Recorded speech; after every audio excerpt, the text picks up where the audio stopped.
We get started. So welcome and thank you all for joining us at this important event with the New Hampshire Insurance Department. We're here to learn about extended warranties, the good, bad, and really ugly. We're here today because across New Hampshire and the country, there's been a huge uptick in calls and mail from companies strong-arming older adults to purchase extended warranties and service contracts for everything from cars to furniture to electronics. And what we want to make sure of is that you all have the facts. And so today we're going to cover deceptive or illegal marketing tactics. We're going to take a look at contract inclusions and exclusions and explore execution, fees, and more.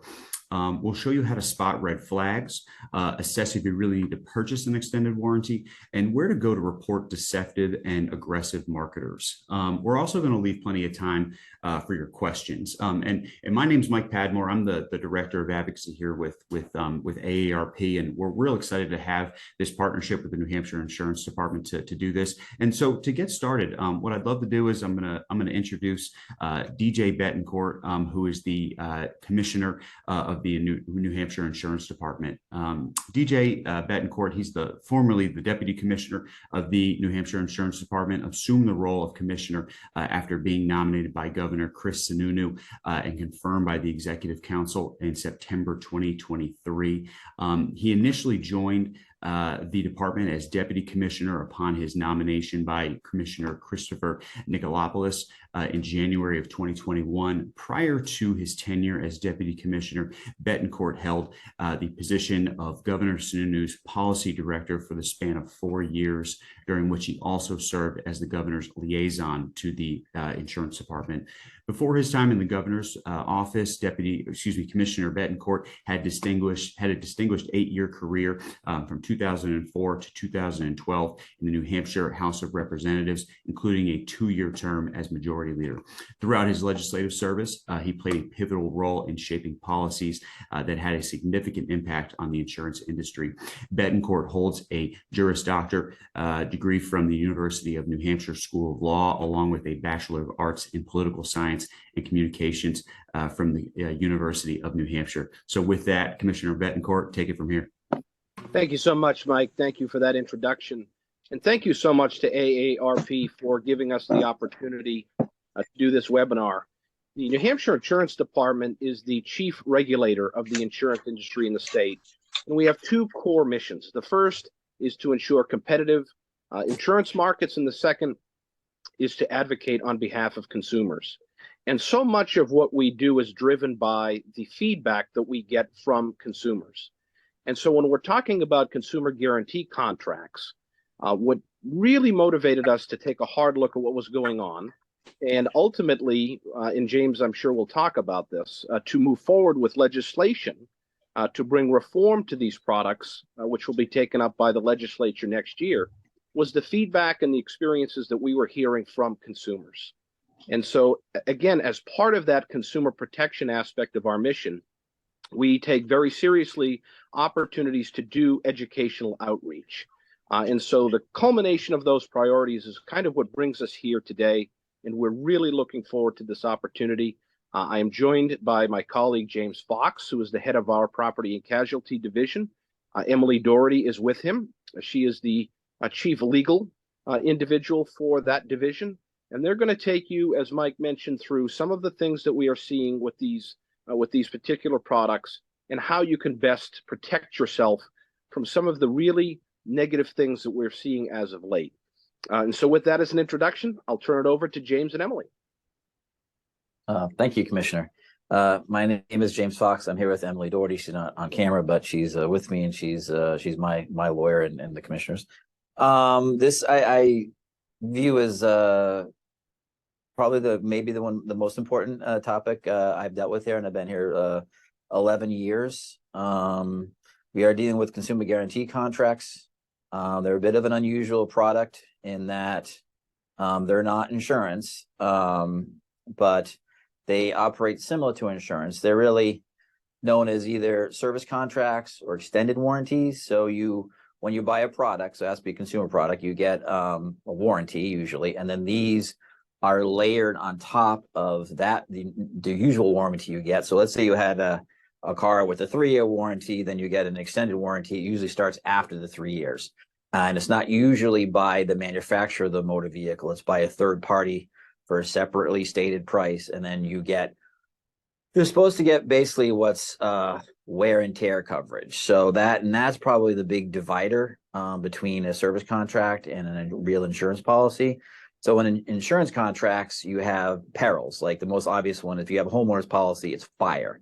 So if fire happens, you have a direct loss, and that's covered by an insurance policy, a fire policy. Those are not guarantee contracts, are really an extension of warranties, but they needed a place to be regulated. And so most states have put them with insurance departments. So that's the distinction. Now, the other distinction as a regulatory matter is that we've always regulated, for example, fire policies. That's actually written into the New Hampshire statute very vigorously to make sure that consumers are protected. I would say historically, with good intent, we did not have the same type of regulation for these extended warranty contracts, service contracts, consumer guarantee contracts. They're all the same name for the same thing.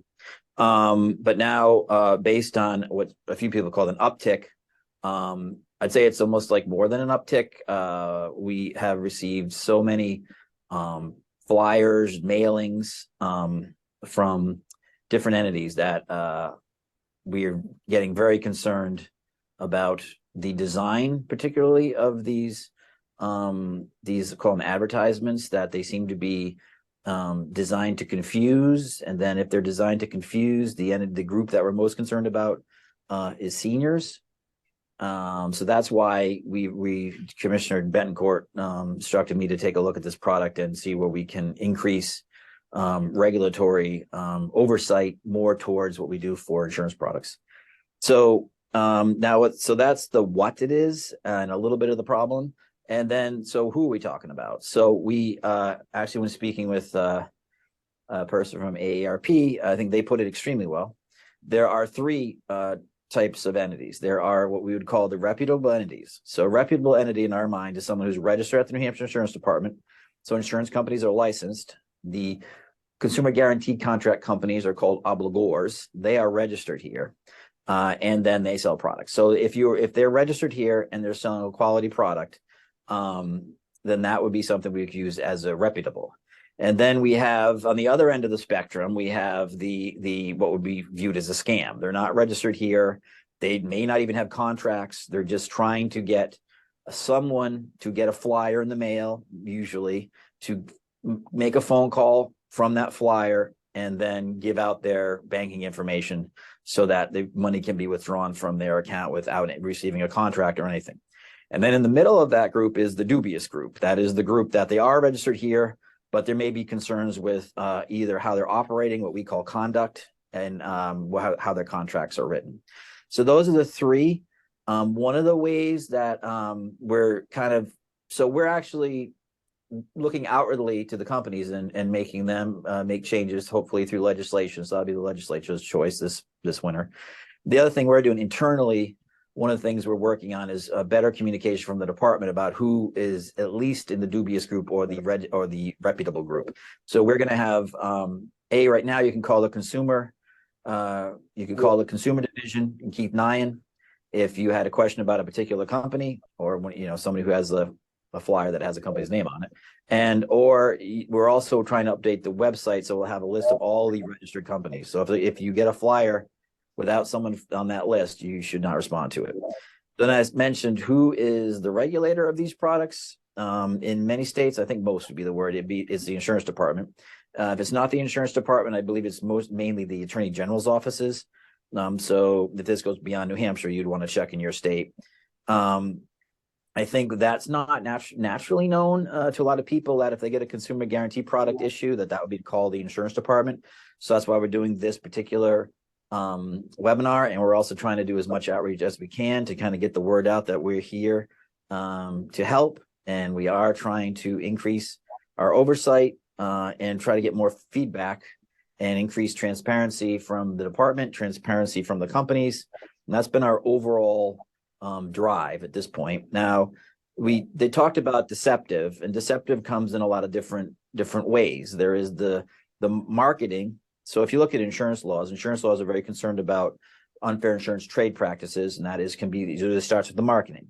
So what we're doing is we're looking at these products and we're saying, okay, if this were insurance, would we have a problem with what they're writing and sending out to the consumers?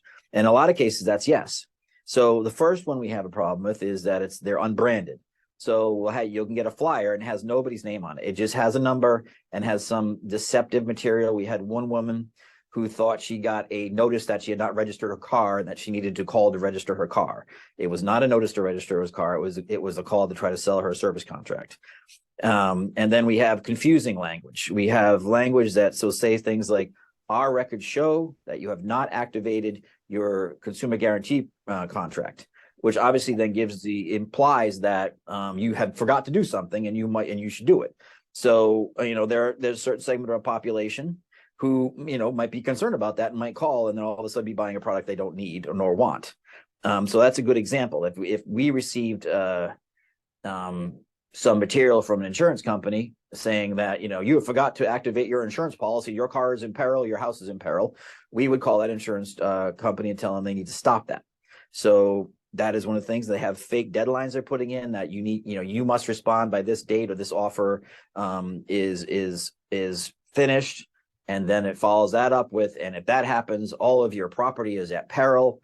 It is definitely scare tactics, saying that people's property is unprotected. So again, we want to stop that. So we have calls, and one of the reasons why I think Commissioner Betancourt thinks we need to get a little heavy on this, and I agree, is that we've called some of these companies on these flyers ourselves as the regulator, and we've received very rude responses. They've hung up on us. They refuse to talk to us. They just want to know what the ID number is because they have like a script they do.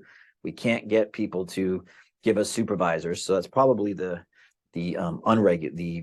unlicensed companies, the people that are true scams. But overall, it is a question of would we allow this in insurance land, and if we're not, we're getting closer to saying if we're going to regulate these products under the insurance department umbrella, that they have to be closer to that. And a lot of these companies that we're talking about, if you look them up on the Better Business Bureau, where people do report to because they naturally know to do that, they have D's and F's. So that actually brings home. Now, the second problem with the deception is, let's say you have a dubious company. So then in the first instance, they are registered here, but you may get a contract. So the contract, all types of, they're like insurance, all these types of contracts give you what's called a trigger. They'll say, you're going to get this much coverage. And then you say, oh, that's wonderful. And then after that, and this is all insurance policy design too, is conditions and exclusions that limit that. And we have had instances where in consumer guarantee contract land where the trigger's nice, but then the exclusions swallow the trigger. So there's almost no coverage left. So obviously that would be inappropriate to do. And we shouldn't allow that. So what to watch out for, whether you are a senior yourself or you work with seniors or your parents or just spread the word.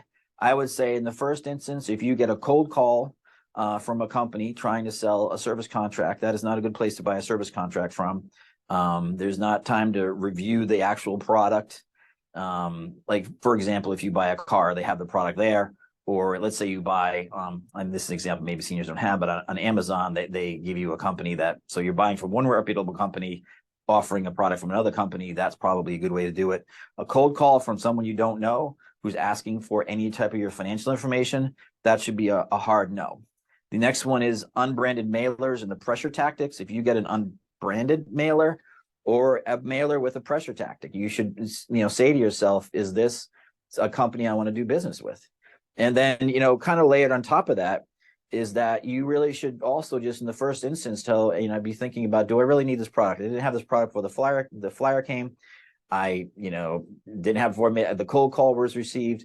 So is this something that I should be spending my money on, especially if I'm giving up my financial information? That is a very dangerous thing. We had one woman who gave her financial information out, and then each month there was money removed from her checking account until she was able to stop that. And again, if you do still go forward, if within a certain period of time you don't get a contract to read at least, then again, I would call the New Hampshire Insurance Department, the Consumer Division, and make a report that you got a contract, you didn't get a contract, you just paid some money. That's obviously a huge red flag. And again, since one of our primary concerns in this area are seniors, so I would say in that, for that group in particular, I would just instruct them, if you get any type of flyer or an advertisement that you don't understand, it should just be thrown out. They'll make the decisions on the cold calls and watch out for your bank accounts. So that's like our concern and what's driving. So the way we're trying to fix it is have better transparency at the department and try to get our word out about what we do. And the other way we're trying to do it is through legislation. So I said insurance is regulated in a certain way, which is the very front end. We review a lot of stuff and we sign off on it. So the guaranteed contracts weren't like that. And so Commissioner Betancourt instructed the P&C team to design something that would fit the consumer guarantee track business model, but would make it closer to what insurance is. So again, that's what we used to call it here is regulation light. Now, so it's not going to be regulation light anymore. So, and as Commissioner Betancourt said a few times, just trying to hit the regulatory sweet spot to protect consumers, but allow businesses to operate. So the two big increases that we're going to have is the first is transparency as far as the obligors. That the obligors are going to have to, and any advertisement, put their name on it to show that it's theirs. They'll have to own it. Right now they don't. So the way this the way this business model works is you could have sellers just selling products, and then after that trying to find obligors to back them up. And so that's a problem. So we then contact the sellers, and they won't talk to us. So if the obligor's name is on it and they're licensed here, or we find out they're not licensed here. So if they're not licensed here, we can go after them and say, hey, you're not licensed here. Stop doing business in the state of New Hampshire. And if they are licensed here, we can either say, did you sign off on this advertisement? Which they don't always do. Sometimes it's just sellers. And if they didn't, we can tell them we want you to stop doing business with this seller because they're not acting as they should. And so then the other piece to that is to get the obligors to give us independently their name. Obviously, they already do that, and everybody who sells for them. That way, if we have a flyer that comes in with just the seller's name, say they don't know the law, then we don't have to bother calling the seller and getting the runaround. We can call the obligor. That is the place to go. So that's like the insurance company. So if you want to change it to insurance language, it's the insurance company and the agent. In this world, it's called the obligor and the seller. So we can skip the agents and go straight to the company and say, what's going on? So that's hopefully is going to be able to stop the what I would call a flood of spam mailings to try to pressure people into buying products they don't need. Now, and again, there are reputable companies. I'm just saying that a lot of what we see is not the reputable companies. Now, the other piece, as I said, is we are concerned about what do the contracts say. So the commissioners take in the language that's in our insurance laws about basically what contracts have to live up to. And we've put that into the service contract land. So now they have to submit their contracts for audit. So we'll be taking sections of them and reviewing them. And then if they're primarily the commissioners, I'd say in P&C world, his biggest power is if they're not in the public interest. So if he sees a service contract and he says, this is not right, we will notify the company that we've reviewed it and it's against the public interest and they need to alter it and stop selling that particular product. And then if they refuse, then they might become an unregistered company. And so those are, probably the two big ways we're doing this is one, trying to get at the advertising material. And then the second one is to get at the contract submissions. I was just handed a note that says, if you want to call consumers, what is an obligor? Okay, the obligor is basically in consumer guaranteed contract world, that is what we would view in insurance world as the insurance company. They're the people who are really selling you the contract that we're talking about. And what they do is they then have sellers who they can have whatever they want actually go out and market. So, and this is, again, does not explain how the financial piece works. So we have not hit on that yet. But so if you go buy an auto extended warranty, and it's easy to think about, the process is usually this is good to know. The auto dealer will purchase, have to remit, say, $500 back to the consumer guarantee contract company, the obligor, and then whatever they make over that is their profit. And unlike insurance, that is not regulated to make sure it's not excessive. So I would obviously be very careful when you go purchase a motor vehicle that you're not overpaying also. And I said unbranded. What an unbranded means, if anyone doesn't know that, is that they don't have any information on them. So you'll get a flyer that doesn't have anybody's name on it. It literally just says like vehicle registration, and then it has a phone number call, and they have the information. Our records show X, Y, and Z. You're not protected, and then there's a phone number and an ID number on the card, and you're supposed to call that number, and then you start talking to someone who is trying to convince you to buy this product. So that is obviously the worst case scenario, is you have an unbranded product and you have somebody calling that number.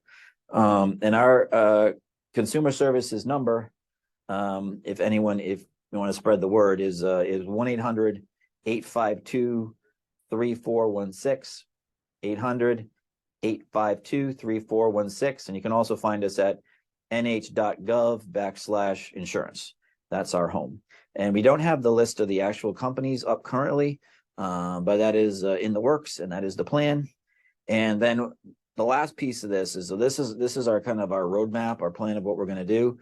I think then the commissioner's next step would be to see how it works, and after that we can make tweaks. If we're doing something that doesn't need to be done, and it's say that is like hurting the industry, the reputable people, then we can tweak that.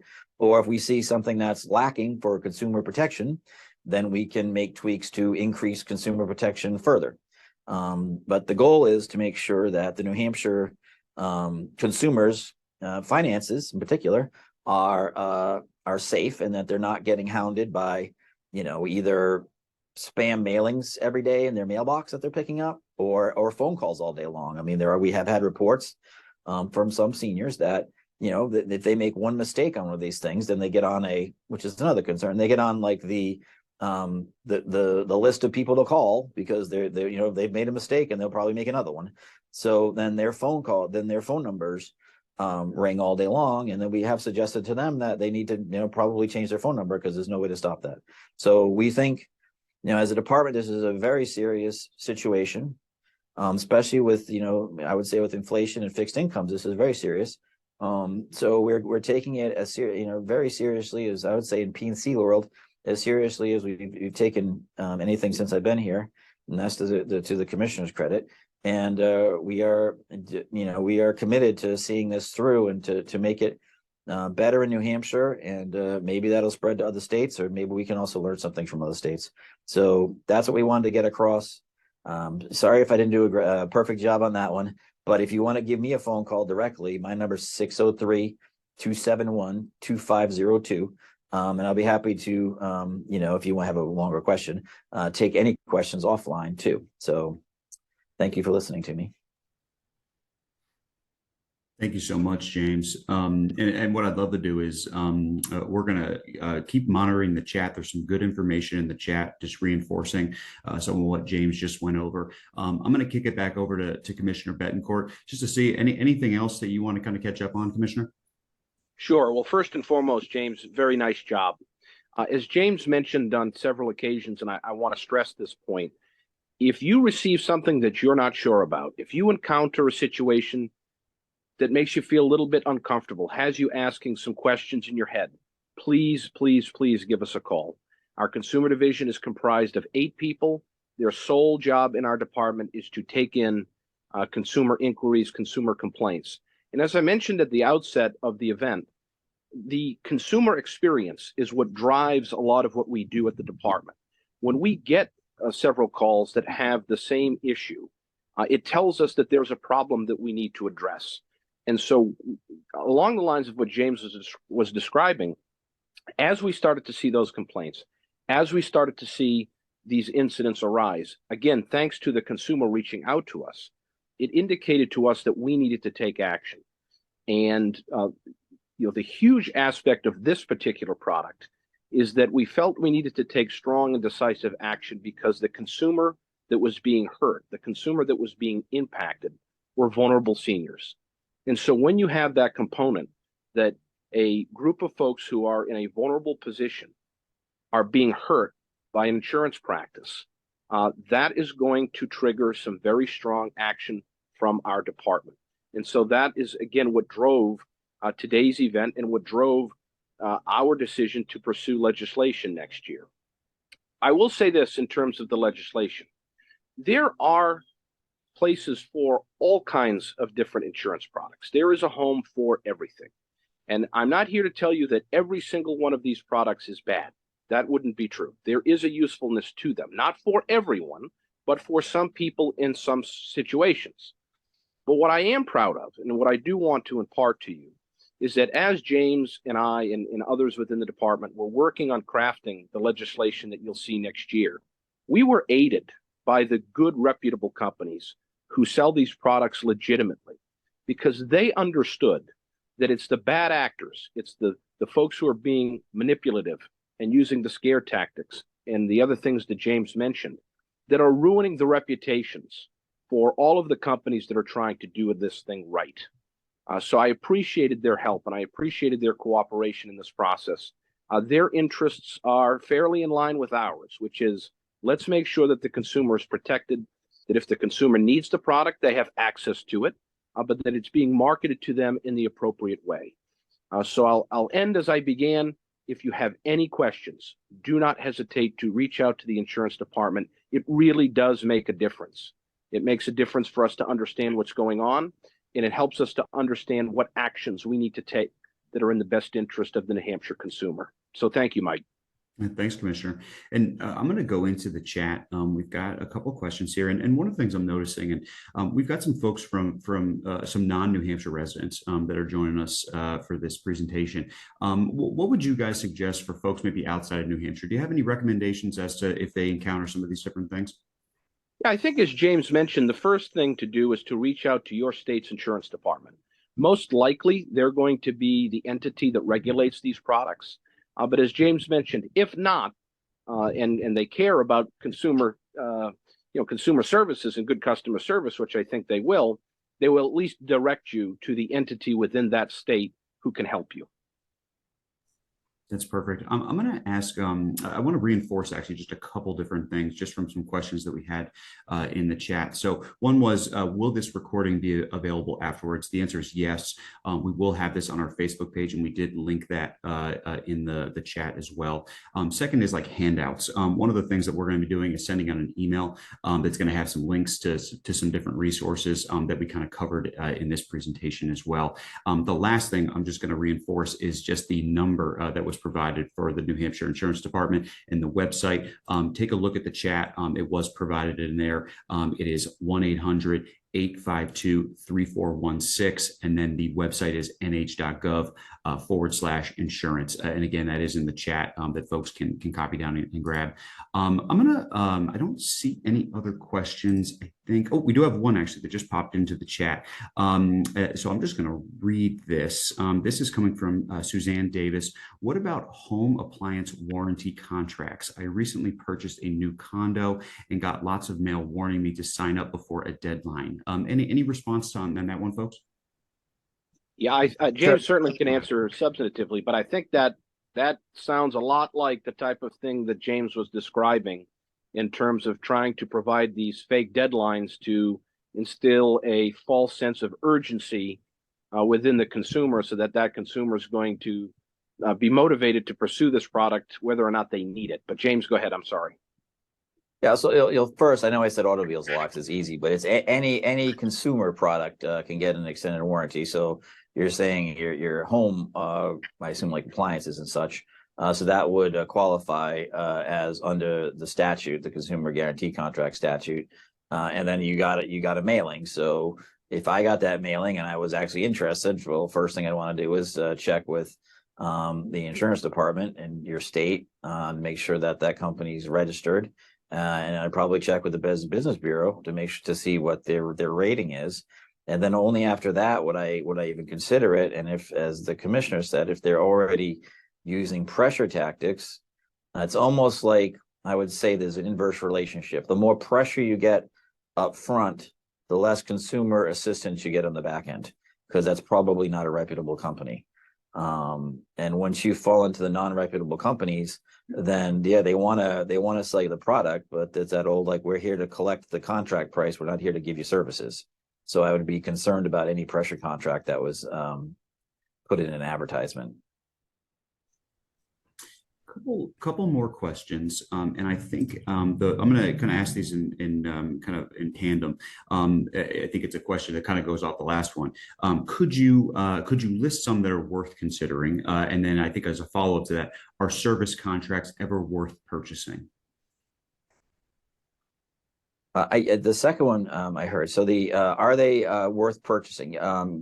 Yes. If you have a reputable company and you've reviewed the contract, and say extended auto warranty, we've definitely seen those, and we've seen them pay off on engines that go before their time. And if, like, Assurant is a company that Amazon does business with, and they're registered here. So they do give some protection, but that there's a question about that. The other way you look at it is, there is an old Ralph Nader said long ago, whoever you think about him generally, he made one statement that was, fairly made sense, is that if you are concerned about these, a product going on you early, you're paying all of these fees for extended warranties, you could take those fees and put them in a separate bank account, and then when one product goes, you'd have more than enough money to buy it yourself, and you wouldn't have to determine the contract terms. But if you're not that kind of person that saves money, and you have in particular, a big ticket item, and you're concerned about it, and you want to keep it a long time, and you then go through the process of picking the right company and picking the right contract, it absolutely can have some value. And I would just add to that, it's a very, very specific case-by-case situation. And so, as James mentioned, you're going to want to read the contract very, very carefully. And in particular, one section of the contract is super important, and that is, what are the exclusions? Because if you read the first half of the contract, you're left with the impression that you've got a lot of robust coverage, you've got a lot of protections there, and you're feeling pretty good about it at that point. But then you have to go and see what the contract excludes. What are those parts to that particular product that are excluded? What situations in which that product could break that are not going to be covered? That's the section that you're really going to want to pay attention to. And yeah, I'll just add what the commissioner said. So, and this can be in insurance too. So obviously, when they give you that trigger, it's a very broad trigger, and then but the insurance company or the consumer guarantee company only wants to take on certain risks. They don't want to take on something that they view is going to happen a lot, because then they're going to lose a lot of money. So when you read your exclusions, the reason it's important to read your exclusions is that some of them are written that you would think, as a matter of common sense, the policy in your mind should cover, and then it actually does not cover. So they are contracts. They're not regulated to the point where we don't let companies limit their risk. We have to let them limit their risks, otherwise they'll go under. So it is so important, because we get calls here, whether it's consumer guarantee contracts or insurance contracts, and we hear I can't believe that's not covered under this insurance policy. And that's why we say, please read your policy. And the New Hampshire Supreme Court always says that we assume people do read their policies. So it is so important to read your policies, especially if you have a big ticket item and you're going to spend quite a bit of money on that consumer guarantee contract. The motor vehicle ones can get very expensive, to make sure you're getting something that is what you think you're getting. So it's a contract, so you should read it. And if it's a big ticket item, if you have somebody in your family who's better at that type of reading, you should have them read it too. And if you have any questions about that contract, please call us. We're happy to walk you through it. We're happy to translate it from insurancees, if you will, into English, we're happy to tell you exactly what that contract is and is not going to provide you. And that is on insurance too. If you have an insurance contract, you have somebody that's confused about what a provision does and how it's been interpreted. We were happy to go through it with you. I don't see any more questions in the chat, but I do have a question that I jotted down after listening to the presentation and kind of going off what we just had. Is there any way to get out of these contracts once you sign on? Yeah. So last year, so this is a big push, but we have had little tweaks before. Last year we made it with some limitations, but a pro rata return. So if you're in a big ticket, so if you have you bought a contract for $19, that's a lot of the contracts. So this is one of the things we're in the industry. According to industry, have a free look period. So if you're in the free look period, you can say you know what, I've decided I don't want this. So initially that's a good example. We're going to put the free look period in the statute. What's in the statute now, but the company say we all have it, but so we didn't. So what's in the statute right now is pro rata return, which is how most insurance policies work too. So if you bought a extended warranty on a motor vehicle for, say just 10-year extended warranty, and it was $10,000 and you're already in 1 year, you've only done 1 year, you get a $9,000 back as a pro rata return. So you're supposed to get a pro rata return. So if you don't get a pro rata return, again, you can call the insurance department and say, I didn't get a pro rata return. And another thing to think about, I know we've talked a lot about contracts, but at the end of the day, what we're talking about when we say they must do this, that is a statute. So if they've written a contract that is inconsistent with our statute, and we have not yet reviewed them all, because we're just starting the process of making them file them with us, then and you think it's and then you don't get something you think you should get, you can call the department and we will review it, because we'll review it not just against the insurance policy to see what the policy says, we'll review it against the statute. So the way the world works is statutes override anything in an insurance policy. So if the statute says the company must give you X, which is more, and the policy says we're going to give you Y, which is less, then the statute overrides the policy. That's just how the world works. The legislature has spoken, and parties cannot contract their way around that.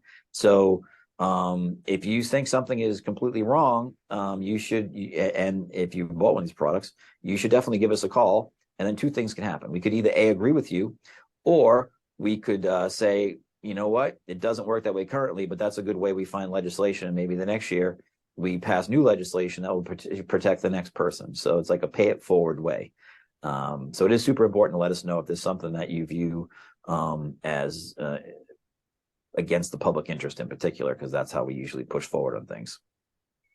Yeah, so as James said, we have some tools, we have some ways to help people get out of these contracts. But as we mentioned before, it can be a little bit difficult, particularly when we're trying to get in touch with a company that won't take our phone call. So we've really got to start working hard to track them down and start to unwind this process. So again, it's kind of been a consistent theme here, a little bit of that due diligence up front, reviewing the contract, giving us a call if you've got a question, all of those things that you should do prior to entering into that contract. That due diligence up front could potentially save you a lot of aggravation and frustration on the back end if we then decide that, or if you then decide that you want out of this thing and we pull in to assist. Got another question in the chat. My daughter in Arizona will probably be offered an extended home warranty soon. She purchased a new home last November. What should she watch out for? Well, as the commissioner said, she should read the contract, and in particular, I would read the exclusions. I mean, that is where the company limits their exposure, is by saying, well, there's two ways to do it. Either A, you should be concerned about what is actually excluded, and you should also, I would look at the contract and read the conditions. It's called the conditions. That is going to tell you what they expect you to do. So a company can get out of making a payment. They try to in one of two ways. One, they say it's excluded, so we're not going to pay it, and then you go, oh, that's terrible. Or two, they say it would have been covered, but you didn't do X, Y, and Z. Like a lot of times the companies will say, oh, you were supposed to get pre-authorization before the fix.